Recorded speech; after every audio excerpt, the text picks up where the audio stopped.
اعوذ باللہ من الشیطان اللعین الرجیم بسم اللہ الرحمن الرحیم الحمد للہ رب العالمین والصلاة والسلام علی النبی الکریم وعلی آلہ الطیبین الطاہرین المعصومین المنتجبین ولعنۃ اللہ علی اعدائہم من الآن الی قیام یوم الدین آمین یا رب العالمین اما بعد فقد قال اللہ تبارک و تعالی فی قرآن مجید بسم اللہ الرحمن الرحیم یا ایہا الذین آمنوا کتب علیکم الصیام کما کتب علی الذین من قبلکم لعلکم تتقون صدق اللہ العلی العظیم وصدق رسولہ النبی الکریم۔ سامعین گرامی قادر ناظرین محترم، ماہ رمضان المبارک اللہ تبارک و تعالیٰ کا عظیم ترین مہینہ، اپنے بندوں کے لیے بہترین مغفرت کا مہینہ، رحمت کا مہینہ اور پھر مغفرت کے ایام چل رہے ہیں۔ مناسبتیں بھی بہت زیادہ ہیں۔ 13، 14، 15 دعائے مجیر، اجرنا من النار یا مجیر۔ ایسے مشکل دور میں، ایسے مشکلات میں جہاں ہر طرف موت، پریشانیاں، بیماریاں، تکلیفیں، آہ و فغاں، مشکلات، ایسے وقت میں بہترین دعا دعائے مجیر۔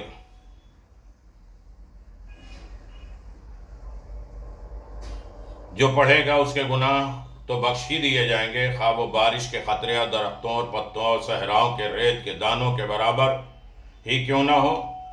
یہ دعا بیماروں کی شفایابی اور قرض کی ادائیگی اور بے نیاز توانگری کے حصول، نیز غم پریشانی کے خاتمے کے لیے بھی بہت زیادہ مفید ہے۔ لہذا دعائے مجیر کی تلاوت دن میں کریں یا رات میں 13، 14، 15۔ زیادہ تر یہ رات میں پڑھی جاتی ہے، اور اس میں یہ ہے کہ اجرنا من النار یا مجیر، اے میرے کریم پروردگار مجھے نجات دے دے، اے میرے کریم پروردگار مجھے جہنم کی آگ سے نجات دے دے۔ حضرت جبریل حضرت رسول خدا صلی اللہ علیہ وسلم کو اس وقت یہ دعا پہنچائی کہ مقام ابراہیم میں نماز ادا کر رہے تھے خانہ کعبہ میں۔ کافی نے بلند آمین اور مصباح میں اس دعا کو درج کیا ہے، اور حاشیے میں اس کی فضیلت بھی ذکر کیا ہے۔ وہ لکھتے ہیں جو شخص 13، 14، 15 تاریخ کو یہ دعا پڑھے گا تو اس کے ہر مسائل، ہر دشواریاں، ہر پریشانی، جو بھی نیت رکھے گا وہ پوری ہو جائے گی۔ یقیناً ایسے وقت میں انسان کو زیادہ زیادہ بارگاہ رب العزت میں دعا اور مناجات کرنا چاہیے کہ یقیناً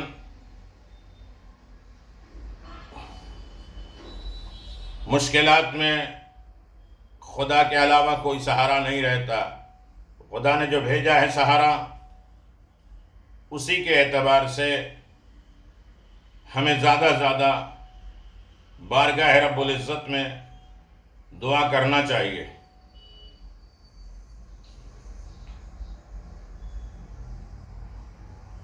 یقیناً آپ دیکھیں آج کے دور میں مشکلات میں، پریشانی میں، جہاں روزانہ صرف موت کی خبر، یا تو انا للہ پڑھتے رہیے یا دعا اما یجیب کا اعلان ہوتا ہے، اور یقیناً مشکلات ہے جس کے گھر سے کئی جنازے روزانہ نکل رہے ہیں علاقوں سے، جس کے رشتے میں ان کو محسوس ہوتا ہے کہ یہ مشکلات کتنی زیادہ ہے۔ لہذا ایسے وقت میں اپنا خیال، رشتہ داروں کا، قرابت داروں کا خیال رکھنا ہے، مرحومین کے لیے زیادہ زیادہ تحفے، تحائف بھیجنا ہے، اور روزانہ اچانک کی خبریں صبح سحری کیا اور فوراً 5 منٹ میں انتقال ہو گیا۔ اور بہت سے ایسی ہیں جسے قیصر رضا زیدی کہ آج اچانک انتقال ہوا، اللہ کی مغفرت فرمائے، درجات بلند کرے اور پسماندگان کو صبر جمیل۔ اسی طرح تمام مرحومین مومنین شیعان علی بن ابی طالب جو اس دنیا سے جا رہے ہیں، پروردگار رحم فرما، مشکلات سے نجات دے، ان کے گھر والوں کو، بچوں کو یتیمی سے محفوظ رکھے، لاوارثی سے محفوظ رکھے۔ کم از کم موقع محل ہو تو انسان وصیت کر لے، دعا کر لے، قرضہ، واجبات اس کے بارے میں، میراث اس کے بارے میں بتا لے، اسی لیے سب تیاری کر لے۔ لیکن مشکلات زندگی بہت زیادہ ہے۔ 13 ماہ رمضان امیر المؤمنین علی بن ابی طالب علیہ السلام نے مسجد کوفہ میں اپنی خبر شہادت سنائی اور آواز دیا، بیٹا حسن نوٹ کرو کہ ہمارے اس دیار میں، اس شہر میں، ہماری حکومت میں کتنے بیوہ، بیٹا حسین کتنے یتیم ہیں، ان کو خیال رکھو، فہرست بناؤ، ان تک پہنچاؤ، کتنے دن روزے کے نکل گئے ہیں اور کتنے دن باقی ہیں۔ 13 ماہ رمضان حجاج ملعون جس نے بے پناہ ظلم کیا ہے، جناب قنبر امیر المؤمنین کے غلام جناب کمیل ابن زیاد نخی، جس کو امیر المؤمنین نے بہت سی وصیتیں کی ہیں، جہاں امام حسن امام حسین کو وصیتیں کی ہیں، وہاں کمیل ابن زیاد کو بھی بہت وصیتیں کی ہیں، اور اپنا رازدار بنا، امیر المؤمنین نے رازدار بنایا۔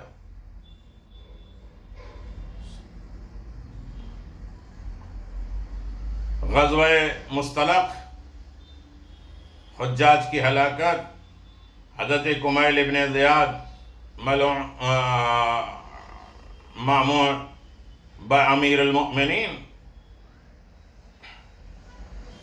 جناب قنبر غلام امیر المؤمنین، ملعون حجاج نے شہید کیا بے دردی کے ساتھ۔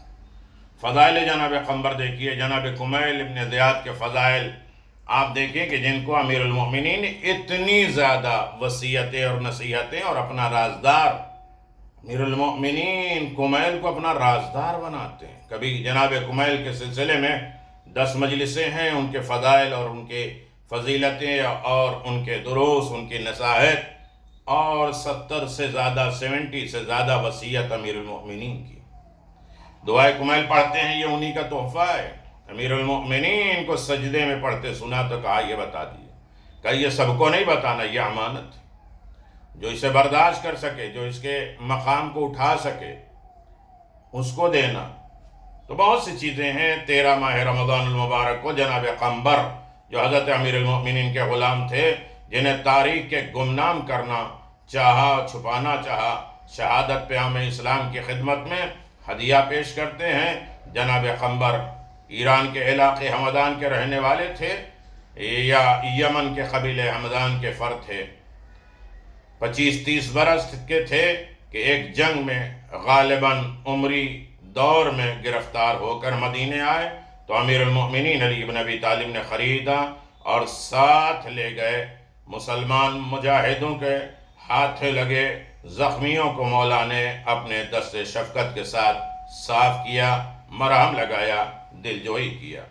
مولا کے فیض سے قنبر اسلام لائے، اور جب قنبر تندرست ہو گئے تو مولا کائنات نے خرید قنبر کو آزاد کر کے فیصلہ کیا، اور اپنے وطن چلے جاؤ اور جہاں چاہے چلے جاؤ، لیکن قنبر مولا کے قدموں پہ لپٹ گئے اور آزاد ہونے کے بعد بھی مولا کے غلام بنے رہے۔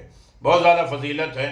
ہمارا یہ درس جو چل رہا ہے 30 روزے 30 پیغام، یہ پیغام بہت زیادہ ہے کہ انسان زیادہ سے زیادہ اپنے خدا، اپنے امام کی اطاعت کرے۔ ایسے وقت میں ماں باپ ضعیفوں کا پڑوس والوں کا، رشتہ دار قرابت داروں کا، چھوٹے بڑے تمام لوگوں کے ساتھ شفقت، محبت، پیار اور اطاعت کے لیے آمادہ رہے. خیال رکھے مشکلات کے دور میں یقیناً ہمجوئی اور دلجوئی کے ساتھ رہنا ہی بہت زیادہ سکون کا ذریعہ ہے. پیغامات بہت زیادہ ہیں، خاص طریقے سے روزہ ہمیں کیفیت محسوس ہو، ہمیں حالات معلوم ہوں اور روزہ ہمارے اندر اثر انداز ہو. بسم اللہ الرحمن الرحیم. اللہم طہرنی فیہ من الدنس والاغدار وسیرنی فیہ علی کائنات الاقدار ووفقنی فیہ للتقى وصحبت الابرار بعونک یا قرۃ عین المسافرین. مساکین، اے معبود، اے ماہ مجھے آلودگیوں اور ناپاکیوں، میل کچیل سے پاک کر دے اور مجھے صبر دے ان چیزوں پر جو میرے لیے مقدر ہوئی ہیں. مجھے پرہیزگاری اور نیک لوگوں کی ہم نشینی کی توفیق عطا فرما. تیری مدد کے واسطے آئے مسکین اور بیچاروں کی آنکھوں کی ٹھنڈک. آلودگی، گندگی، ناپاکی سے دوری، مشکلات پر صبر، تقوی اور پرہیزگاری، نیک لوگوں کی ہم نشینی، یہ وہ پیغام ہے کہ جہاں انسان ہر طریقے کی گندگی، ذہن کی، فکر کی، اخلاق کی، کردار کی، بدن کی، جسم کی، روح کی تمام گندگیوں کو اپنے سے دور کر لے. ہر مشکل پریشانی میں واویلا اور فریاد نہیں، صبر ہو. تقوی اور پرہیزگاری ضروری ہے اور نیک لوگوں کے ساتھ اٹھنا بیٹھنا. یہ سب سے اہم چیز ہے کہ انسان کس کے ساتھ اٹھتا اور بیٹھتا ہے، انسان پہچانا کیسے جاتا ہے کس کے ساتھ اس کا رہن سہن. اللہم طہرنی فیہ من الدنس والاقدار. دنس کے معنی کثافت، گندگی اور ناپاکی کے ہیں، اور اقذار قاذر سے کی جمع ہے جس کے معنی ہے پلیدی، میل کچیل کے ہیں. ہم دعا کرتے ہیں کہ خدایا ہمیں آلودگی سے پاک رکھ. آلودگی سے مراد گناہ اور معصیت ہے جن کی بدبو انسان کی روح کو گھیر لیتی ہے. جبکہ انسان اگر مومن ہو تو اس کے اندر روح کی خوشبو بسی رہتی ہے.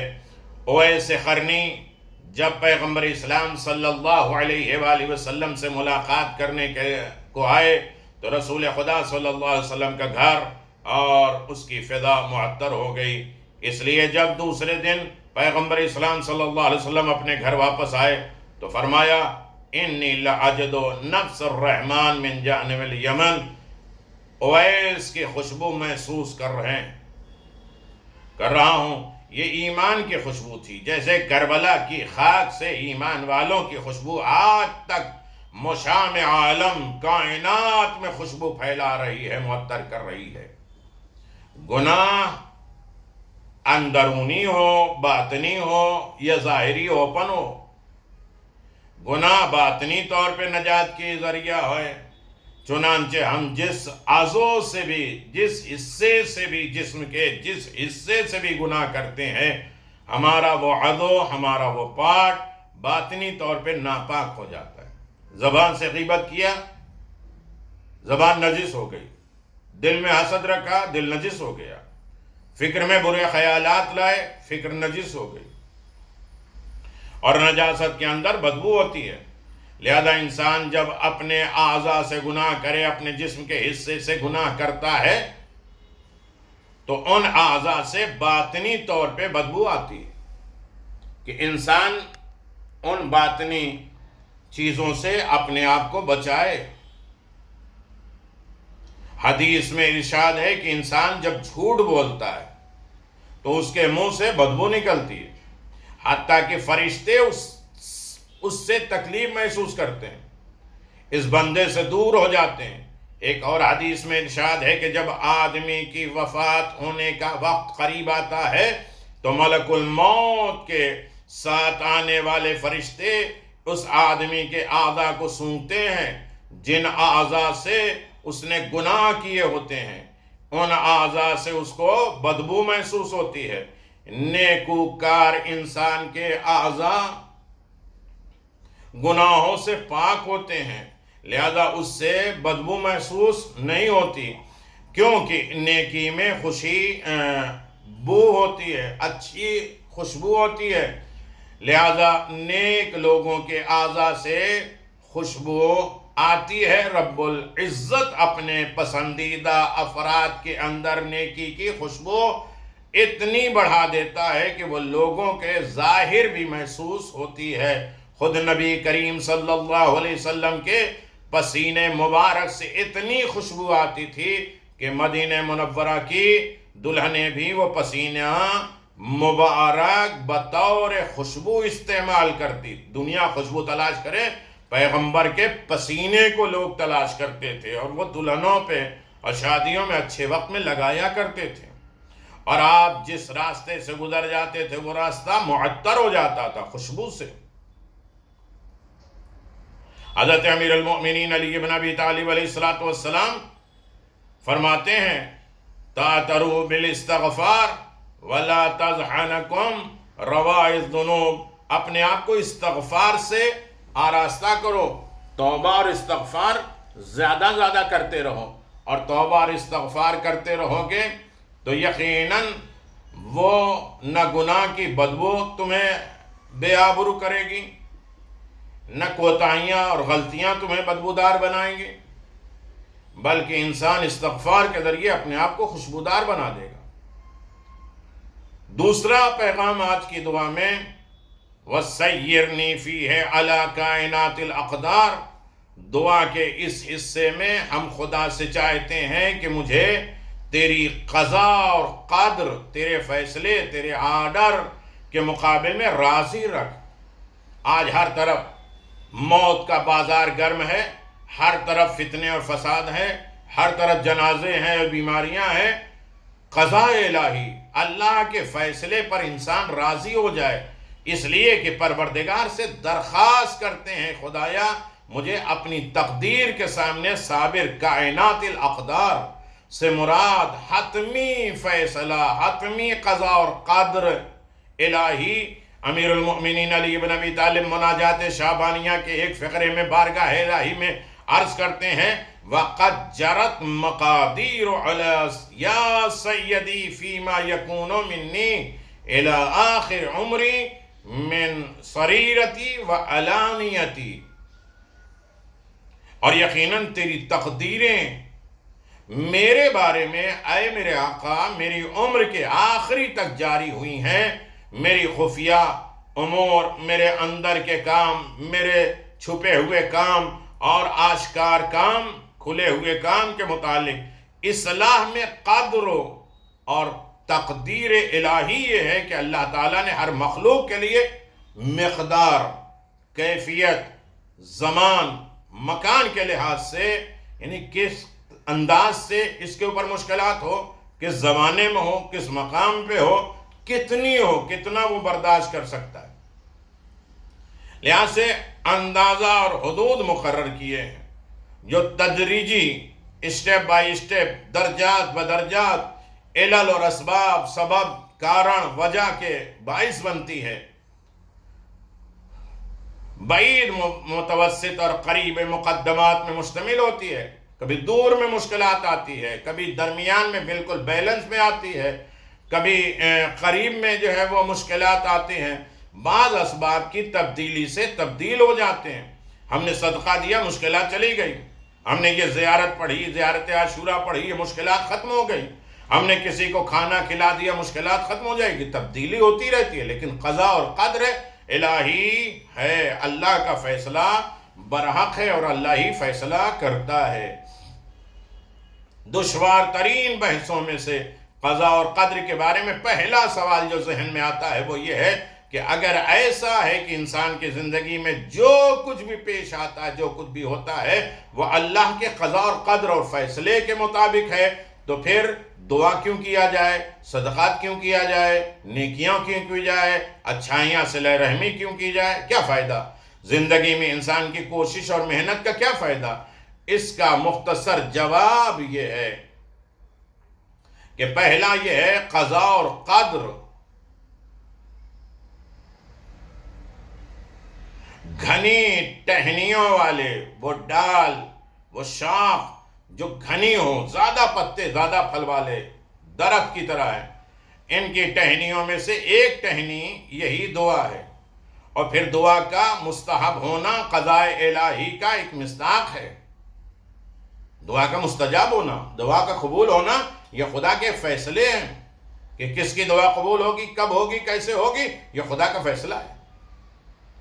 یعنی اللہ کے قضا اور قدر اس بات سے تعلق رکھتی ہے کہ انسان کی زندگی میں دعا اور دعا کے استجابات ہوگی، کب ہوگی، کیسے ہوگی، کب ہوگی، کب نہیں ہوگی، یہ فیصلہ خدا کے ہاتھ میں. یہ بھی ہے کہ اللہ تعالیٰ نے یہ ارادہ کیا ہے کہ یوں قضا اور قدر کو جاری کیا ہے کہ جو شخص زندگی میں محنت اور کوشش کرے وہ اپنے مطلوب تک پہنچ جائے گا.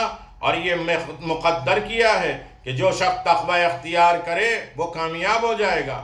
نمبر 2، دعا قضاء الہی کو بدل سکتی ہے، اللہ کے فیصلے کو بدل سکتی ہے.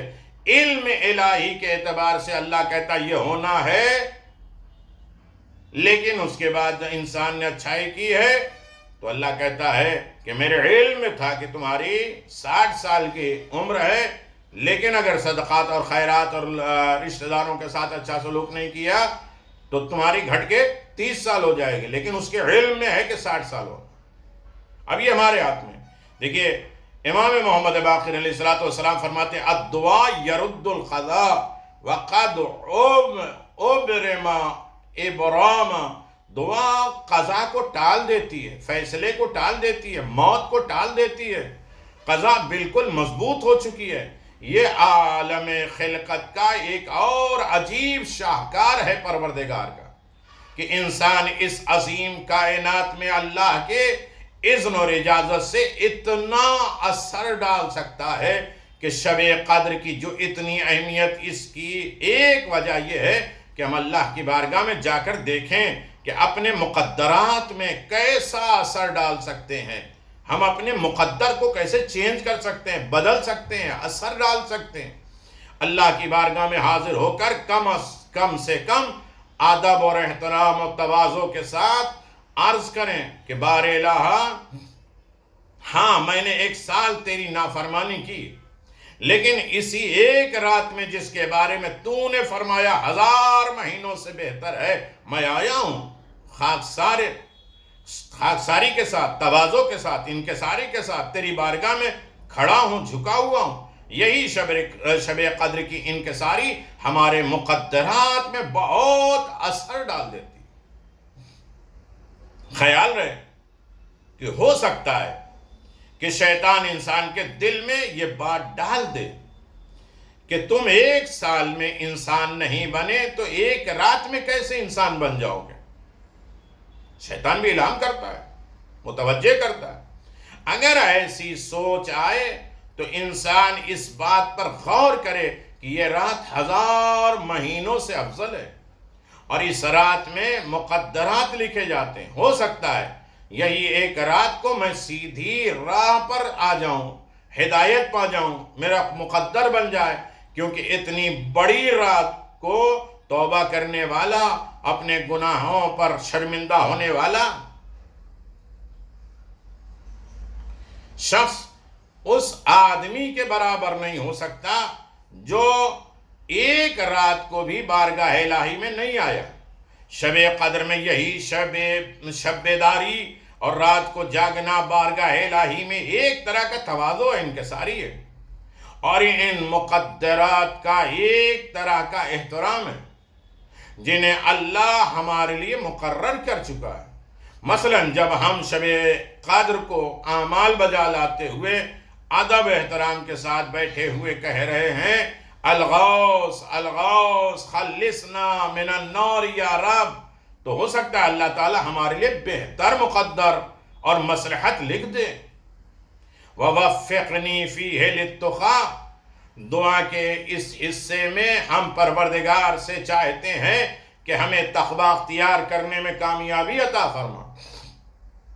تقوی کے معنی یہ ہیں کہ اس طرح سے زندگی گزارا جائے کہ اگر کوئی ہمارے اعمال کے برابر میں باخبر اعمال کے بارے میں جان جائے، باخبر ہو جائے، تو ہمیں شرمندگی نہ ہو۔ ماہ رمضان بہترین فرصت ہے، وقت ہے تقوی کی تمرین اور پریکٹس کرنے کی۔ ارشاد باری رب العزت ہے، اِنَّا اَكْرَمَكُمْ عِنْدَ اللَّهِ أَتْقَاكُمْ، بے شک تم میں سے خدا کے نزدیک زیادہ محترم وہی ہے جو زیادہ تقوی والا ہے، متقی ہے۔ اگر ہم بھی اپنے پروردگار کے حضور معزز ہونا چاہتے ہیں، عزت دار ہونا چاہتے ہیں، تو تقوی الہی اختیار کریں۔ تقوی کا خلاصہ واجبات کو انجام دینا، محرمات کو ترک کر دینا۔ جتنی واجب چیزیں ہیں اسے بجا لانا، اور جتنے حرام چیزیں ہیں اسے چھوڑ دینا، تاکہ انسان دنیا اور آخرت کے بلند مقام تک پہنچ جائے۔ تقوی وقایا اللہ تحفظ کو کہتے ہیں، جس کے معنی انسان اپنے آپ کو محفوظ رکھ سکے۔ بہت سارے کام ہیں جو انسان کی زندگی کو خطرے میں ڈال دیتے ہیں، مختلف خطرات ہیں، انسان خطروں میں گھرا ہوا ہے۔ ان خطروں سے نکلنے اور بچنے کے لیے انسان کو محفوظ نظام کی ضرورت ہے۔ جو طرز زندگی ہم نے اپنایا ہے، ہم اس کے مطابق زندگی بسر کر رہے ہیں، اس نے ہمیں مزید خطروں میں ڈال دیا ہے، مزید غیر محفوظ بنا دیا۔ اگر انسان تقوی کے سائے میں آ جائے، الہی طرز زندگی اپنا لے، تو نجات پائے گا۔ اصل تقوی وہی ہے کہ انسان اس دنیا کے ماحول میں جہاں گناہ کے بازار لگے ہوئے ہیں، سجے ہوئے ہیں، موقع کثرت کے ساتھ گناہ کے ملتے ہیں، اپنے آپ کو گناہ کی آلودگی سے بچائے رکھے، کیونکہ تقوی اسی طرح اپنے آپ کو بچانے کا نام ہے جیسے کپڑوں کو جھاڑنے میں الجھنے سے اور کپڑوں کے جھاڑیوں میں کانٹوں میں پھنس جانے سے الجھ جاتے ہیں، اسی طرح زندگی بھی گناہوں میں الجھ جاتی ہے۔ مین چیز ہے صحبت الابرار، اچھے لوگوں کے درمیان اٹھنا بیٹھنا، اچھے ساتھی۔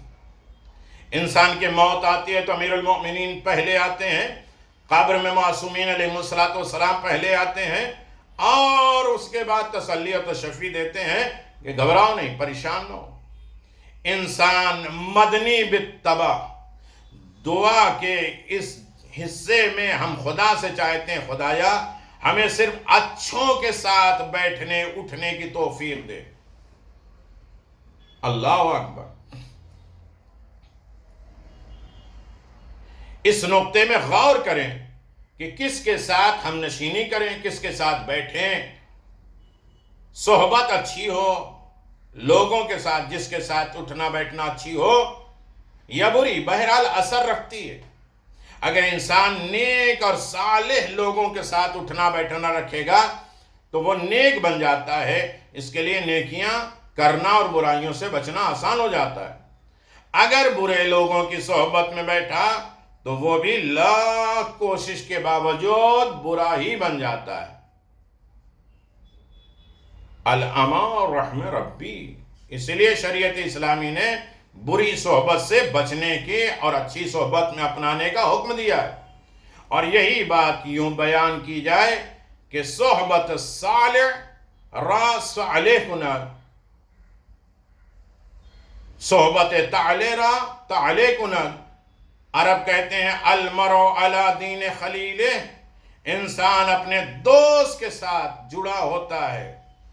اگر انسان کو ایسے رفاقت اور دوستی کی تلاش ہو جو اس کے لیے دین دنیا دونوں میں معاونت کا سبب بنے، تو اس کا معیار کیا ہونا چاہیے؟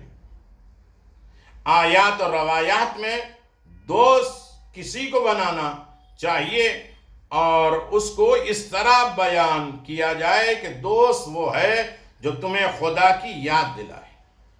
وَاصْبِرْ نَفْسَكَ مَعَ الَّذِينَ يَدْعُونَ رَبَّكُمْ بِالْغَدَاءِ وَالْعَشِيَّةِ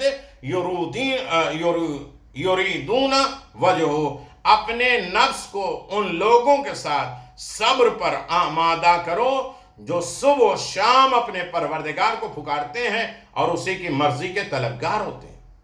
ہر انسان اپنے دوستوں کے ساتھ بلایا جائے گا، کس کے ساتھ اٹھتا ہے، کس کے ساتھ بیٹھتا ہے۔ رسول خدا صلی اللہ علیہ وسلم دوست کے بارے میں فرماتے ہیں، من ذکرکم باللہ رؤیتہ وزادکم فی علمکم منطقکم ذکرکم بالآخرت عملا۔ دوست وہ ہے جس کو دیکھنے سے تمہیں اللہ کی یاد آئے اور جس کی گفتگو کے ذریعے تمہیں علم میں اضافہ ہو اور جس کے عمل کے ذریعے تمہیں آخرت کی یاد ہو۔ ایسا دوست ہو کہ جن کی بات میں خدا یاد ہو، گفتگو میں، جن کے دیکھنے میں خدا یاد ہو، جن کی باتوں میں خدا یاد ہو، علم میں اضافہ ہو، اور جن کا عمل ہمیں آخرت اور قیامت کی یاد تازہ کر دے۔ پانچواں جملہ ہے بعونک یا قوت عین المساکین۔ خدایا اپنے مدد اور نصرت سے ان دعاؤں کو مستجاب کر، اپنے مسکینوں اور بیچاروں کی آنکھوں کی ٹھنڈک، ان کی آخری امید۔ اللہ اکبر! کیا ہے رمضان میں اچھے لوگوں کے ساتھ اٹھنا بیٹھنا، تقویٰ۔ آج موت، سختیاں، دشواریاں، اچانک موت آخری دور کی علامت ہے۔ ایسے مشکلات میں ایک دوسرے کا خیال رکھنا، ایک دوسرے کے کام آنا، ایک دوسرے کی مشکلات کو دور کر دینا، اور خاص طریقے سے انسان اپنے اعمال کے ذریعے اپنی اصلاح کرتا رہے۔ یہی سبب ہے کہ مومن ہر عالم میں اپنی آخرت کا خیال رکھتا ہے۔ اللہ اکبر! تو عزیزان محترم، یقیناً ہمیں سوچنا ہے کہ اللہ تبارک و تعالیٰ نے ہمارے لیے بہت سی نیکیاں اور خاص طریقے سے ماہ رمضان کا عظیم ترین تحفہ دیا ہے۔ ماہ رمضان برکتوں اور رحمتوں کے ساتھ آیا ہے، لہذا ہمیں ہر عالم میں زندہ اور مردہ دونوں کا خیال رکھنا ہے۔ ہماری قوم جب مردوں کو اتنا یاد کرتی ہے تو زندوں کو کتنا یاد کرتی ہوگی۔ یقیناً ہر طرف سے جنازہ اٹھ رہا ہے، اور جنازہ بھی آج اگر اٹھ جائے تو یہ بھی صبر و شکر ہے۔ آخری رسومات ہو جائے تو یہ بھی احسان الہی ہے۔ دعا کے آخری پیغام میں دعا کا پیغام ظاہری اور باطنی خباثتوں، گندگیوں سے پاک ہونے کی درخواست ہے، ریکویسٹ ہے۔ مقدرات الہی پہ صبر، اللہ کے ہر فیصلے پر ہمیں راضی ہو، تقوی کی توفیق اور اچھے لوگوں کے درمیان میں بیٹھنا، مصاحبت کرنا، دعاؤں کی قبولیت۔ ایک سالک اللہ سے پوچھا گیا، اللہ کے ایک نیکوکار بندے سے پوچھا گیا، تقوی کیا ہے؟ کہا جب بھی تم سکی ایسی جگہ پہ جاتے ہو جہاں کانٹے بچھے ہوں تو تم کیا کرتے ہو؟ کہا گیا اپنے آپ کو بچاتے ہوئے، دامن کو بچاتے ہوئے، پاؤں کو بچاتے ہوئے، اپنی حفاظت کرتے ہوئے، تاکہ کانٹے دامن سے الجھ نہ جائیں، کپڑے سے لگ جائیں، پاؤں میں نہ لگ جائیں اور کوئی نقصان نہ پہنچائے۔ کہا دنیا میں بھی ایسے ہی کرو، کیونکہ تقوی اسی کا نام ہے۔ تو عزیزان محترم، ایصال ثواب بھی ہے، پرسہ بھی ہے، درد بھی ہے، پیغام بھی ہے کہ مشکلات سے اپنے آپ کو بچاؤ۔ لہذا آپ حضرات سے گزارش ہے کہ ایک مرتبہ سورہ حمد اور 3 مرتبہ سورہ قل اللہ کی تلاوت کر کے تمام مرحومین اس ہفتے میں یا یہ دن میں اس دنیا سے گئے ہیں، سننے والے کو صبر جمیل دے، اور مرحومین کے لیے زیادہ زیادہ کار خیر دے۔ نام بھیجیے، انہیں کے نام پہ ایصال ہوتے رہے گے، کچھ بھی نہیں، صرف نام بھیجیے تاکہ آپ کا حق بھی ادا ہو جائے، آپ کو تسلی و تشفی بھی ہو جائے۔ اور ایسے پرمعشوق میں ذکر حسین ہونا چاہیے۔